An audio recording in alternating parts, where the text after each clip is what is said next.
Здраво, вие слушате Радио Канал 103, ова е емисијата ТВ 103 со своето 145-то издание и како што можете да забележите, експериментирам со концептите на ТВ 103 во изминатите неколку месеци во обид да ја најдам соодветната формула за незино форматирање, иако вие ќе ја добиете заслужената доза на содржина која што на еден или друг начин ви следува од моја страна. Така што од поединечните епизоди за серија преминав на месечен преглед од 3 серии и сега ќе се обидам со двонеделни епизоди со две тематски врзани по можност, разбира, серии, како што е случајот со денешниот избор, кој вклучува серии предвидени од ликови кои што се наменети да ги предводат овие дела со своите измами, односно тоа се пред се ноторни лажговци, тоест измамници кои проектираат една верзија на себе си во јавност, а всушност приватно се однесуваат сосема поразлично. Денес ќе ви говорам за инфлуенсерката која тврди дека ги има лековите за сите болести, што не ги поседува, и за еден господин кому не му се дава од раце статусот помеѓу богатите во мигот кога животот ќе почне да му се распаѓа. Односно, денес ќе ви говорам за сериите Apple Cider Vinegar и Your Friends and Neighbors. Емисијата ја започнавме со Woodhawk, односно со композициите Grave Shaker и Strangers Ever After, односно тоа се две творби кои што може да ги пронајдете на нивното ново студиско издание именувано како Love Finds a Way на овие стонери од Калгари, односно од Канада, од Алберта, и од Канада заминавме за Чикаго, каде што и слушнавме во продолжение на емисијата, ќе имаме таа можност да го направиме со Wizoo, односно бенд кој што исто така доминира со нивниот стоner рок, хард рок, алтернативен призвук, од кој што 1987 и Place of the Chosen Land се композициите кои што ќе ги слушнеме од истоимениот албум кој има доста провокативен омот, кој, како и секој стоner рок бенд, го заслужува доколку сака да истакне пред се убавината на женското тело. Така што в продолжение на емисијата ги слушаме Wizoo. А доколку сакате да знаете кои се едни од највпечатливите серии за овој месец, тогаш вие сте на вистинската фреквенција која понира од сферата помеѓу појавното и имагинарното, кај што се крие еден притаен меѓусвет нудејќи можности за одгатнување на енигмите на постоењето. Јас сум Златко Ѓелевски, а вие останете вклучени. Започнува програмата на ТВ 103. Apple Cider Vinegar е австралијанска криминалистичка драматична ТВ серија создадена од Саманта Страус, односно не ја знаете од Dance Academy, од Nine Perfect Strangers, има работена на Last Anniversary. Оваа серија која што е продуцирана за Netflix, исто така стои продукцијата покрај Netflix за оваа серија и Сисо, која има зад себе филмови кои ги знаете од бројни манифестации, вклучувајќи го The King's Speech, Lion, Shame, The Power of the Dog, The Sun, The Royal Hotel, горе-долу филмови кои се продуцирани и реализирани во Австралија. За Netflix нема што да ви кажувам за позиционираноста на стриминг војните. 300 милиони е цифрата која што е во постојан раст на претплатници во ширум цел свет, но не може да зборуваме и за квалитативен раст на програмата која што може да ја понудат. Од новите серии во јуни беа објавени The Waterfront, која има работена Кевин Вилијамсон, потоа италијанската Сара, Woman in the Shadows, полската Аниела, шпанската Олимпо, документарните Power Moves with Shaquille O'Neal, како и последниот дел од Squid Game, кој се појави во последната недела минатиот месец, кој може би и ќе го анализирам во некое наредно издание и ќе ја гледам на Вилијамсон. Серијата се разбира, а во најава е дека нареден месец ќе ја добиеме последната сезона на Sandman во неколку делови, потоа криминалистичката Untamed, The Hunting Wives, исто така е најавена, комедиите Too Much Lien, анимацијата Leviathan, My Melody and Kuromi, француската Under a Dark Sun, јапонската Glassheart, корејската Trigger, шпанските The Gringo Hunters, Delirium, Superstar, турската Letters from the Past, Zulu серијата Market, документарната Attack on London, Hunting the 7 Bombers, Off-Road, Amy Bradley's Missing, Critical Between Life and Death, Conversation with a Killer, The Son of Sam Tapes, така што ова се документарните серии и воопшто играните кои може да ги ќе може да ги погледнеме во јули. Сенмен ќе се обидам да ја гледам во јули, иако не ми се допаѓа тоа што на парчиња ќе ја испорачаат од страна на Netflix, а со оглед на сите настани кои се случува со ликот и делото на Нил Гейман, и големо зачудување ми е тоа што воопшто успеа да земат сили и да ја објават, со оглед на тоа што веќе е Гейман канцелиран посебно од овој стриминг сервис. Меѓутоа парите се потрошени, серијата е снимена, така што не преостанува ништо освен да се сподели со јавност. Што се однесува на испораката на Apple Cider Vinegar, 6 епизоди од сезоната беа објавени одеднаш на 6 февруари, што значи дека имате нецели 6 часа за гледање, затоа што се епизодите 45 до 60 минути. Јас препорачувам да ја преполовите и да ја гледате во 2-3 часовни седнувања. Тоа е мојата препорака за сите 3 до 4 часовни серии, доколку се тоа во 2 дела, доколку е изводливо да се гледаат по толку големи дози, се разбира, доколку ја имате таа можност и време на располагање. Јас не ги преферирам сериите да ги цепкам ден за ден, затоа што губам континуитет на гледање и затоа одвојувам повеќе време за нив, за време на викендите, за да можам да ги изгледам во целост. Серијата се базира на книгата The Woman Who Fooled the World од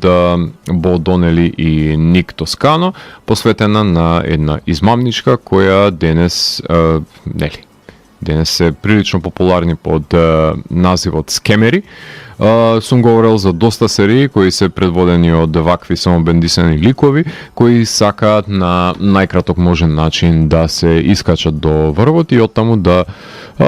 скокнат кога ќе се соочат со сите лаги кои ги има доведено до тој животен ќрсокак пред се.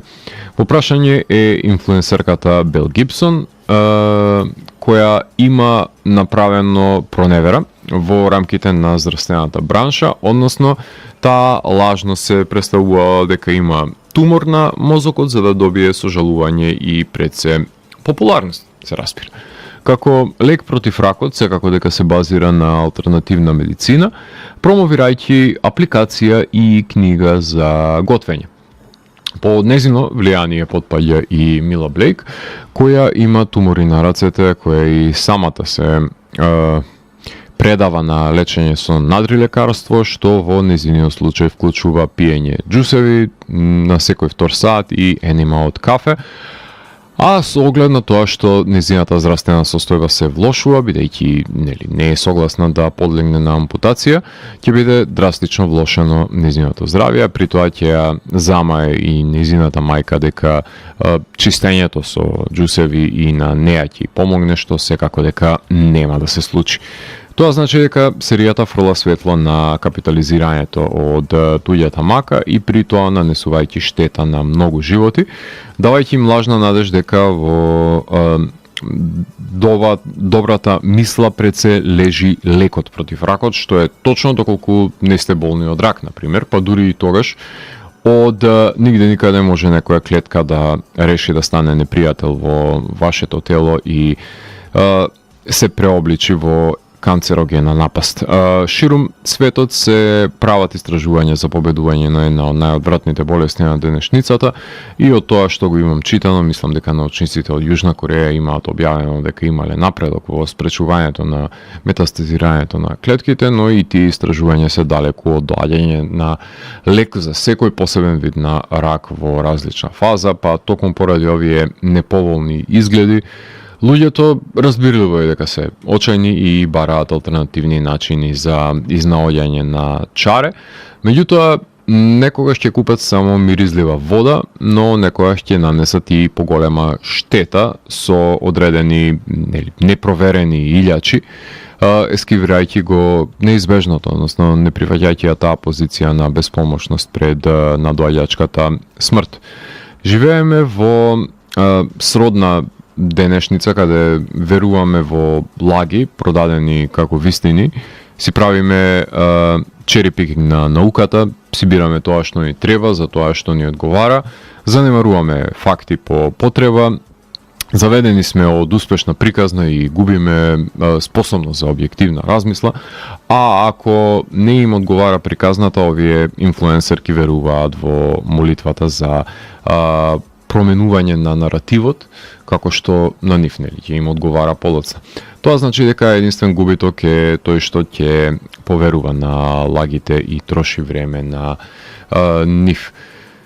Присутна е колизијата на надри лекари кои се бранат со заговори и природните лекови наспроти науката која нема решенија, но и концептот на Мунчхаузен синдромот на лик кој сам си одбира болест и ја продава на јавноста дека ја има, како што е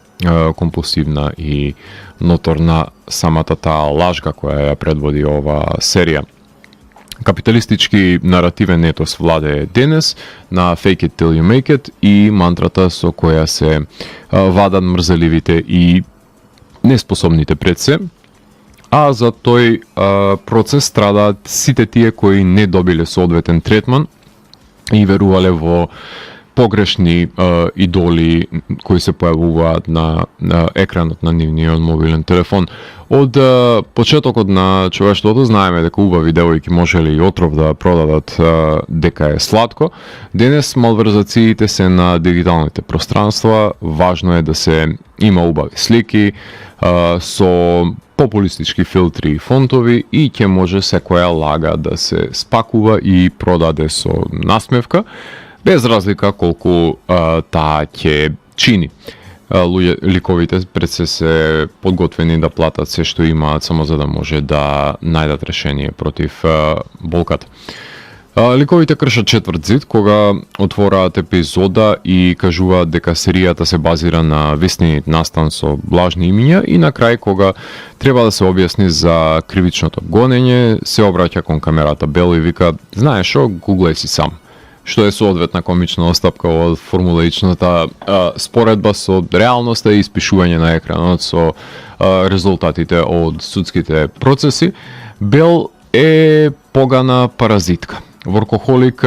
која што всушност е неспособна за ништо, која се лепи за сите од кои има корист, со злоупотреба на емпатијата со нејзините плачки, експлоатира слабост, сето тоа против кое феминизмот, например, се борел со децении. Целта е да се биде bad boss bitch, што има нејзина фирма и е кралица на дигиталната империја, само што небитно е што продаваат лажни приказни за спасение, од кое скоро умираат корисниците за тоа што е беспомошно, односно измама на хуманитарните акции кои што ги заговета ќе ја закопаат на крајот на денот. Тоа ќе биде причината зашто јавноста да дознае за низините малверзации. Конкуренцијата меѓу Бел и Мила е очевидна, но иронијата е кога илегалната крема ја употребува една од лажгите, која се разбира дека ќе има контрареакција, кога има причина зашто не е одобрена на самиот пазар и не поминала ни сета таа регулатива за да биде тестирана и понудена на со соодветната безбедност се разбира и препораките од несакани нусефекти од неа. Одговорноста на родителот е доведена во прашање и во случајот на Бел и во случајот на Мила и одлично е искористено клишето дека денес секој излив на емоции се стрима и снима и се коментира негативно на него од војниците со тастатура, што значи многу лесно се зацрнува нечија кариера, дополно е да му се препише некое обележје и готово, се закопува секој што се обидел нешто да направи, секој обид на екзистенција ќе биде ставен под прашање на тие кои што ќе бидат канцелирани. Десатурираните флешбеци се многу кратки, се крие минатото на Бел, која од мала сакала да биде на ТВ, избегала на 12 години од дома, се дружи со скейтери и завршила во дом на некој возрасен, така што таа црна дупка од незиното минато е оставено на нас да шпекулираме што пред се содржи. Музичкиот избор варира од поп на самиот почеток на епизодата до поп-панк на самиот крај, меѓутоа огромен број на поп изведувачи се инкорпорирани внатре во секоја епизода. Живееме во ера на болка. Лесно е да земеме јаболков оцет и да сметаме дека сме излечени од сите чирови на векот, само што не работи така. Нема универзален лек за болка. Животот е болка и на крај ќе умреме и што побрзо го сватиме тоа, толку подобро ќе биде за нас, за да не подлегнуваме на секаков вид измамник во нашиот живот. Джефри Уокер ги режира сите епизоди, што значи дека има конзистентност во изгледот на серијата, кој не е некој етаблиран режисер на кого се подпира цела сезона да му дадат, например, да работи друга серија во Холивуд. Најчесто е епизоден автор и тоа автор на Clearing, можеби една од најизвиканите серии кои што тој има работено со потенцирано синило кога се соопштуваат лошите вести во собите, што станува еден препознатлив визуелен белег на серијата. Како што веќе напоменав дека ширум светот се работи за наоѓање на начини за запирање на процесот на раѓање и развивање на канцерогените клетки пред да се развие цел народ во своевидна зомби нација и ни го изедат организмот однатре и можеби нема да дочекаме ние во нашата генерација да ги видиме плодовите на овие истражувања, но убеден сум дека наредната генерација ќе има плејада на процедури за справување со ракот, затоа што тоа ѓубре е широко распространето, има значителен број на истражувања, барем ден денес, и се надевам дека ќе има во иднина и убеден сум дека како и за другите болести претходно на кои што не им се знаело лекот, ќе се најде и крајот на оваа болест. Неколку пати се повторува ни серијата дека Бел не е платена за рекреацијата на незината приказна, а најдобрата аналогија беше направена меѓу рак и Инстаграм, кој исто така се шири како канцерогените клетки со својата извештаченост која што ја нуди. Тука ќе направиме една подолга музичка пауза, имено ја сегрегирав во два сегменти. Најпрвен ќе слушнеме стоне рок, психоделичен, односно heavy psych жанр на бендови, каде што ќе слушнеме композиција од новите албуми на Тиер, Тунгска Мамот, Arch Druid и King Witch, и потоа ќе направиме еден помрачен скок, односно ќе се нурнеме во Doom водите со Swamphead, King Potenas, Kentucky Green, ако имаме време ќе слушнеме Solar Monolith, и потоа ќе се вратам да ви говорам за втората серија која избрав за денес, Your Friends and Neighbors. Уживајте. Your Friends and Neighbors е американска крими драма со црно-хуморескни елементи, која ја има создадено Джонатан Трупер, него го знаете повеќе можеби како создавач на култната Бенши, потоа работи на серијата Си, Warrior, на филмовите The Wrecking Crew, Star Wars Starfighter, The Adam Project исто така е потписник на него, а неговата серија Your Friends and Neighbors е реализирана за Apple TV+. Сега, ако некогаш сте слушале TV 103, тогаш знаете дека еден од најомилените стримери ми е Apple+, иако воопшто не сум корисник на останатите нивни продукти, во стриминг војните имаат голем, драстичен пат со тоа што се некаде околу 25 до 30 милиони преплатници имаат, во секој случај под Peacock со 35 и Hulu со 50 милиони, над ESPN и Stars, тоа не е да пофалба, но тоа не е дека нешто ги тангира нив, но не им е примарен профитот на Apple. од тука, односно тука ги трошат парите од преценетите им продукти на технолошкиот пазар, а со практиката на квалитет над квантитет. Нови серии кои што се појавија во јуни беа Smoke, потоа комичната голферска Stick и во тек е втората сезона на Buccaneers. За жал не ме привлекоа со нив, а во најава им се документарната The Wild Ones, третата сезона Foundation, и мислам дека оваа година дефинитивно утна со понудата, со оглед на тоа што од минатата година, конкретен да бидам од дисклеймер, немаат хит на нивниот стример, односно нивниот стриминг канал. Губитокот на претплатници е во корелација со немањето на причина за задржување на нивниот интерес, и мислам дека не научија дека уште еден причинител на губењето на интерес е емитувањето еднаш неделно на епизода, тој баук концепт кој се уште го практикуваат за молзење на претплатници, како во случајот и на ова серија која почна се емитува на 11 април со објавувањето на првите 2 епизоди, и потоа недела за недела добивавме нова се до 30 мај, значи 2 месеци се емитуваше, а јас чекав да излезе комплет за да ја гледам. Ми немаше смисла да чекам секоја недела, тоа значи дека имате 9 епизоди од по 50 на минути, што ви рекле околу 7,5 часа на материјал за гледање, па како и во сите останати случаи, преполувањето е мајката на знаењето и гледањето. Во сабота и недела исто така е препорачливо, но ако имате летен одмор и сакате да бинџате, тогаш погодено е за вас да ја гледате и во еден здив, доколку имате време за да си го допуштите тоа. А во серијата станува збор за Ендрю Куп, односно Ендрю Купер, кој го глуми Џон Хем, богат финансиер, со кој се запознаваме баш кога ќе му биде неговиот живот затегнат во небрано, односно неговиот сексуален однос со колешката на работа ќе биде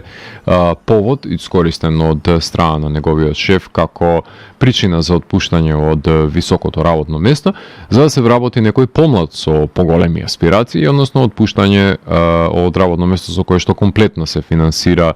елитниот стил на живот со сегрегираните окрузи за богатите, каде се плаќаат огромни суми на месечни претплати на клубови за социализација, за голф, за тенис, потоа вечери на манифестации со астрономски суми по порција која треба да служи на некој настан организација, односно доспеваат долгови од начинот на кој што секој месец си ги пуштил нозете куп повеќе од колку што му била долга чергата, и сега имиџот не смее да страда, па затоа му паѓа на памет идејата да почне да ги ограбува своите пријатели, бидејќи од забавите кај нив се огледал дека скапоцените поседи воопшто не се трудат да ги заштитат, напротив лесен е пристапот до нив, затоа што оградата е доволно високо подигната, за да не може обичниот сиромов смртник да ја премине, па затоа Куп го искористува тој елемент на изненадување и почнува да ги краде богатите однатре, создавајќи канал на соработници кои ќе му асистираат при подвизите и при продажбата на истите се разбира, односно напаѓа часовници од $100,000,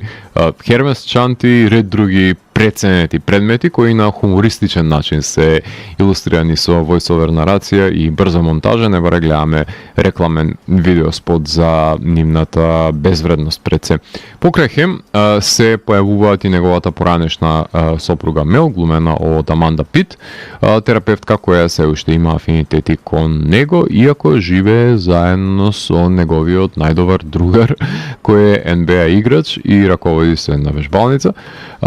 Другата жена која што ја дели постелата со Куп е Сем Левит, глумена од прекрасната Оливија Мун, која не е во добри односи па со сопругот Пол Левит, кој си има најдено помлада девојка и ја парадира насекаде, што се разбира дека Сем ќе го искористи да му го наплати тоа со поимотот најчесто.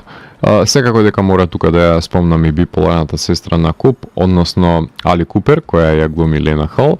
Рокерка која настапува во кафулиња со својата гитара, растена со многу здрава доза на рок-н-рол од 90-тите години, која без проблем може Алис Купер да го погоди на квизот Jeopardy,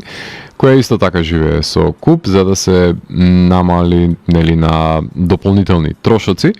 која неретко го симнува меѓу обичната раја својот брат, кој со пот се измолкнал од долговите и од ништо направил нешто, односно обезбедил живот за семејството кое е расцепкано и сега е ерген кој не може да го одржи во живот неговиот статус, па затоа мора повремено да ги вбризгува овие дози на кеш затоа што само неговиот пријател знае за отпуштањето и го крие тој чин од останатите за да не биде посрамотен. Најверојатно тоа е причинителот зашто не смее тој свет статус да се загуби. За светкавиот изглед на елитните населби да изгледаат примамливо, во кадар се погрежи режисерот Крейг Гилеспи, кој ги режира првите две епизоди, да даде бенчмарк дека има мрачни домени кои се кријат во ова идилично место, а финалето го режира и самиот Джонатан Тропер. На екипата најавено е дека ќе се приклучи Джеймс Марсден, кој ќе биде во главните улоги на наредната сезона, така што забележувам дека има конкуренција хан од друг пластичен убавец, кој можеби ќе застане на неговиот пат до брзо збогатување од неговите пријатели. Неизбежна е компарацијата со Mad Men, токму поради Хам, меѓутоа треба да се направи дистинкција дека на различен начин се подриваат лажните вредности на кои се темели пред се заедницата, создадени во доба која се двои една од друга. Крими аспектите на серијата се врзани за чинот во кој in medias res куп го начекуваме над мртво тело, облиено во крв, така што изнаоѓање на убиецот и обвинувањата на него за извршувањето на истото се крими аспекти кои на хартија се врзуваат и со разрешницата на серијата, иако провидноста на животот на елитистичките кружоци е на тапет во голем дел од серијата пред се и удобноста, односно лежерноста во придобивките кои што ги имаат, односно може да си ги приуштат да ги купат, така што одземањето на тој комунитет веќе е добар индикатор за отпочнување на драматуршкиот конфликт во серијата. Затоа што колку и да е добра екзекуцијата, односно реализацијата на Succession и ред други серии за маките на богатите, тоа што се серии со кои на ниту еден можен начин не можам да се поврзам со ликовите во нив, никогаш не сум бил богат, никогаш нема ни да бидам, така што проблематично ми е да сочувствувам со падот на нивните империи, изградени од темели на лаги и експлоатација на трудот на вработениот во вертикалата на нивната пирамида, па затоа доколку не постоеше овој подрувачки пристап на подсмевање на удобностите, кои ги прават малтене наивни и лесна мета богатите, и тоа како веќе станува самата серија попривлечна, барем за мене за гледање, затоа што се напукнува тој плот армор, условно кажано. Има еден термин кој што се употребува нели во критиката, кој во слободен превод е фабуларен оклоп, каде недопирливи стануваат некои ликови, што истото може да се рече и за куп, кој за петни жили се држи за финансиите кои повеќе ги нема и статусот кој му бега од рацете, што исто така може да речеме дека е ветер во магла, затоа што воопшто се и прашањето е зошто воопшто се посакува површниот живот за доградата, па токму во мигот кога ќе се качи човек од магаре на конј, многу потешко е да се симне да оди пешки. Таков е случајот со сите кои завршиле на позиција на моќ, која нуди погодности од овластувањата, кои тешко се одбиваат штом рачето ќе заврши во теглата со медот. Не е куп единствениот кој троши повеќе отколку што има, неговиот најдобар пријател, неговиот адвокат го реновира неговиот дом со пари кои не ги поседува, така што сите страдаат на имиџот кој е неодржлив кога се живее така на голема вересија. За падот на моралните вредности и прифаќањето на неверството како секој дневица го пародизира концептот на бракот во овие кружоци, како уште еден белег на статусот да се влезе во заедницата во Уестмонт, односно за родителските обврски, да не ни почнувам да зборувам кој колку им допушта на децата родени во ова благосостојба на сталеж, но отсуството на узрок од човек е евидентно. А да се остане другар со пријателот кој спие со поранешната сопруга си носи засебен сет на проблеми за кои што мислам дека нема да имаме време да влеземе и да ги разглобиме во рамките на оваа емисија. Да не зборувам за капиталистичките работни односи во кои треба да стравуваме дека еден ден колега ќе бара причина плюс за да зарие нож во грбот и одземе клиентела и се кити пред се со туѓото пери. Кога неискусниот криминалец се симнува во сталежот каде оперираат криминалците со долго резиме, тешко е дека може да им парира, без разлика што го има